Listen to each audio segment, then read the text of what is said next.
Hello friends, कल हमने partial coefficient तक डिस्कवर किया था। आज हम डिस्कवर करेंगे हाइड्रोजन बॉन्डिंग। हाइड्रोजन बॉन्डिंग क्या होती है? हाइड्रोजन बॉन्डिंग वो बॉन्डिंग होती है जिसमें हाइड्रोजन एटम किसी अन्य एटम से जुड़ा हुआ होता है और जो उनके बीच बॉन्ड बनता है उसको ही हाइड्रोजन बॉन्डिंग कहते हैं। जैसे एन से हाइड्रोजन जुड़ा हुआ है तो इनके बीच हाइड्रोजन बॉन्डिंग हो रही है। ओ से एच जुड़ा हुआ है, इनके बीच हाइड्रोजन बॉन्डिंग।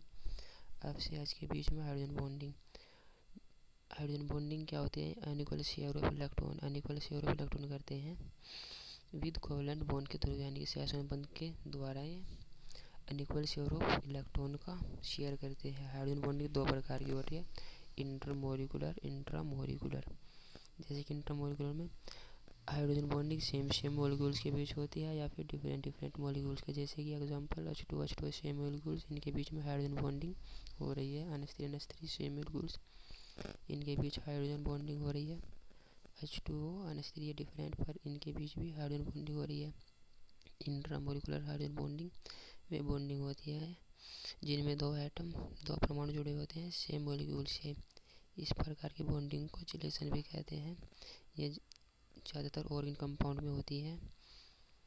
इनमें 6 या 5 मेंबर्स रिंग पाई जाती है, जिसका एग्जांपल है सैलिसिलिक एसिड। सैलिसिलिक एसिड में जैसे कि हाइड्रोक्सिल ग्रुप जुड़ा हुआ है एक कार्बोक्सिल ग्रुप। हाइड्रोक्सिल ग्रुप का हाइड्रोजन एटम कार्बोक्सिल ग्रुप के ऑक्सीजन एटम से सहसंयोजन बंध द्वारा जुड़ा हुआ है। प्रोटीन बाइंडिंग क्या होता है? Protein binding reversible binding of protein होती है जो non specific and non functioning site पर बॉडी पर एक्ट करती है without the showing any biological effect, किसी भी बायोलॉजिकल इफेक्ट के द्वारा। इसको ही प्रोटीन बिंडिंग कहते हैं। प्रोटीन बिंडिंग प्लस ड्रग मिलकर के प्रोटीन ड्रग कॉम्प्लेक्स का निर्माण करते हैं।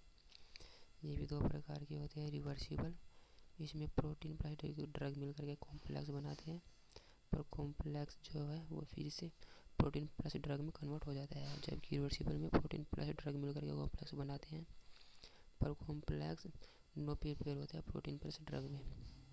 चिलेशन क्या होता है? ये फॉर्म होता है कॉम्प्लेक्सेशन का। जैसे कि ड्रग प्लस कॉम्प्लेक्सिंग एजेंट मिलकर के ड्रग कॉम्प्लेक्स बनाते हैं।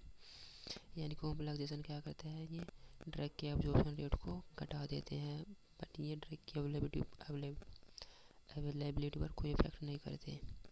इनका बायोलॉजिकल एक्शन है ट्रीट टॉक्सिसिटी ऑफ मेटल की, ट्रीटमेंट ऑफ पॉइजनिंग। बायो स्ट्यूमर्स ये क्या होते हैं? ये भी दो प्रकार के होते हैं। पहला क्लासिकल, जैसे कि क्लोरीन ब्रोमीन CH3। दूसरा होता है नॉन क्लासिकल, हेलोजन ईथर हो गया। इनका बायोलॉजिकल एक्शन हो गया फार्मास्यूटिकल साइंस में रिड्यूसिंग टॉक्सिसिटी में, चेंज बायोअवेलेबिलिटी में, प्रोडक्टिंग ऑफ ड्रग में, और बायोलॉजिकल प्रॉब्लम में। ऑप्टिकल एंड जियोमेट्रिकल आइसोमर्स क्या होते हैं?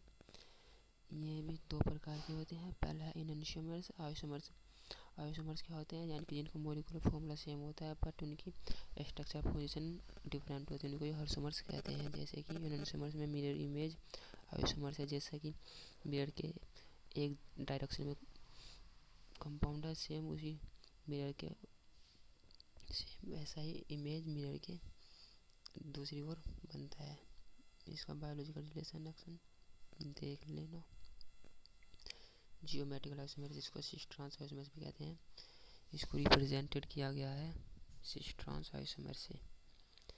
दे are those isomers which have same molecular formula, जिनका मॉलिक्यूलर फॉर्मूला सेम होता है but different position of atom group. इनका ग्रुप का जो पोजीशन होता है वो अलग होती है। जैसे कि CH3 यहाँ पर अपर साइड में है कार्बन के, यहाँ पर CH3 एक अपर साइड में एक लोअर साइड में। इसको ट्रांस कहते हैं, इसको सिस कहते हैं। रिलेशन और बायोलॉजिकल एक्शन इसका है।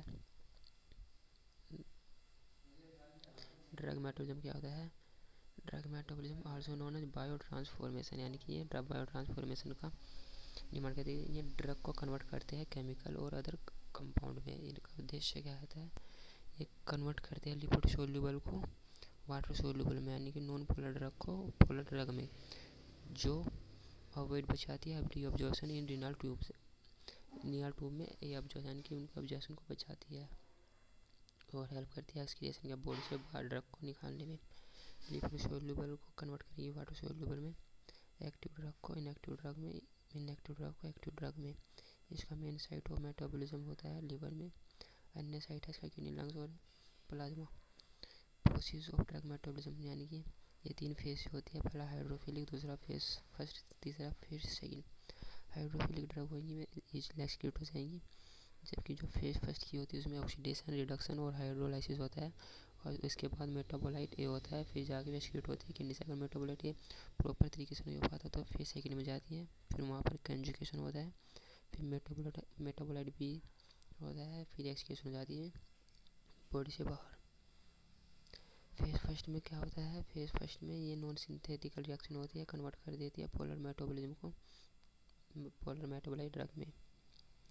इसमें होता है मेटाबोलाइज होता है ऑक्सीडेशन, रिडक्शन और हाइड्रोलाइसिस से, जो इंक्रीज कर देती है पोलैरिटी ऑफ ड्रग की, जो इजीली एक्सक्रीट हो जाती है हमारी किडनी से। ऑक्सीडेशन क्या होता है, ऑक्सीडेशन में these are most common and important reaction, यानी कि बहुत ही महत्वपूर्ण रिएक्शन है जो फेज फर्स्ट की रिएक्शन है। जैसे कि ऑक्सीडेशन में क्या होता है, ऑक्सीडेशन में ऑक्सीजन का ऐड होना ही ऑक्सीडेशन कहलाता है। जैसे कि न्यूक्लियोटाइड में ऑक्सीजन का ऐड हो गया तो बन गया प्रोटीन, प्रोटीन में यहाँ पर ऑक्सीजन ऐड हो गया। अनहाइड्रोक्सिलेज में भी ऑक्सीजन ऐड हो गया और बन गया OH। डिल्काइलेशन में भी ऑक्सीजन का ऐड होना जो कन्वर्ट हो गया अल्कोहल में प्लस मिथाइल ऑक्सी ग्रुप में। इसी प्रकार रिडक्शन क्या होता है, रिडक्शन में additional of hydrogen and removal of oxygen, hydrogen का ऐड होना और ऑक्सीजन का रिमूव होना रिडक्शन ही कहलाता है। जैसे नाइट्रोजन में हाइड्रोजन का ऐड कर दो RNH3 मिथाइल अमीन हो गया, कीटोन का रिडक्शन करवाया तो बन गया RCH3OH। ये जोन का रिडक्शन करवाया तो ये कंपाउंड बन गए, ये बन गया यानी CH3NH3 यानी कि मिथाइल एमाइन हाइड्रोलाइसिस क्या होता है। In this drug is metabolize with combine water के साथ, जो वाटर के साथ मिल करके मेटाबोलाइज हो जाती है उसको हाइड्रोलाइसिस कहलाता है। हाइड्रोलाइसिस मतलब हाइड्रोजन जल का ऐड होना हाइड्रोलाइसिस कहलाता है। जैसे कि स्टमक में वाटर ऐड किया तो एसिड प्लस अल्कोहल में कन्वर्ट हो गया।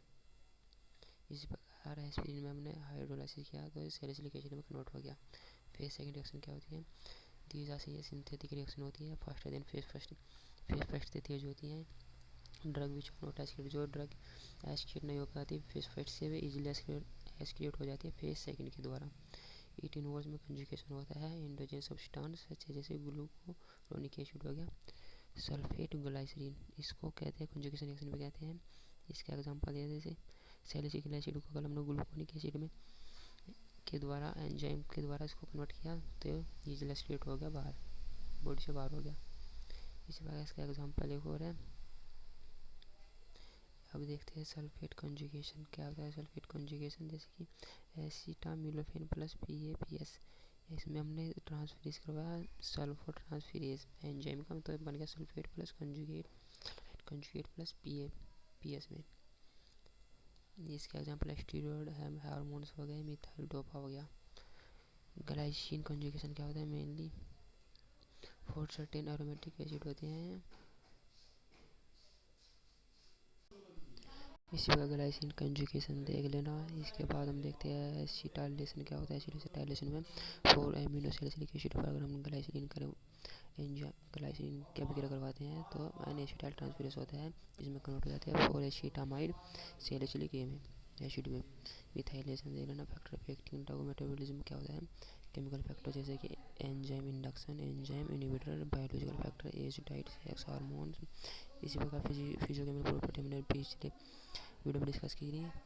यूनिट फर्स्ट इस अंत में कंप्लीट होती है हमारी, इसके बाद हम यूनिट सेकंड डिस्कस करेंगे। आज की वीडियो में इतना ही।